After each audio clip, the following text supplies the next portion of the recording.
নাগেশ্বরী উপজেলায় মাদক বিরোধী কমিটি গঠন। নাগেশ্বরী উপজেলা প্রতিনিধি শাওন আহমেদ লেবুর তথ্যচিত্রে বিস্তারিত। সাথে আছি আমি রিতা শ্রাবন্তী। আপনারা দেখছেন i1 টিভি।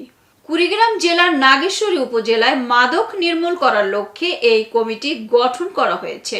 এই ফোর্সগুলোর সঙ্গে আমরা সাধারণ যে কমিটিটা আমরা করতে যাচ্ছি, আমরাও যদি সেখানে সম্পৃক্ত হই, তা ওদের মধ্যেও যদি কোনো দুর্নীতিবাজ থেকে কোনো মাদককে পার করে দেওয়ার ব্যবস্থা করে, তাহলে আমরা সেটাও ধরে দেবো।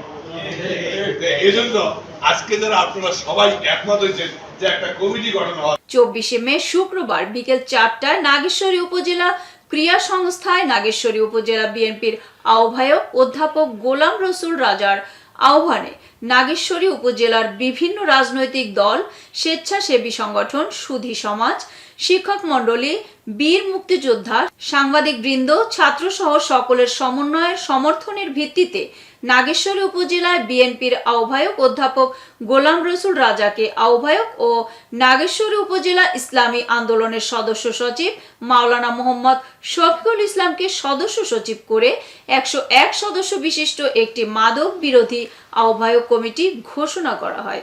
সিনিয়র যুগ্ম আহ্বায়ক আছেন হামিদুর রহমান আকাশ, আর যুগ্ম আহ্বায়ক জেলালউদ্দিন, যুগ্ম সদস্য জেলালউদ্দিন, ছাত্র আন্দোলনের মোহাম্মদ আখতারুজ্জামান, সাংবাদিক দুজন শাওন আহমেদ লেবু, মিজানুর রহমান মিন্টু, স্বেচ্ছাসেবী সংগঠনের। এতক্ষণ সঙ্গে থাকার জন্য ধন্যবাদ।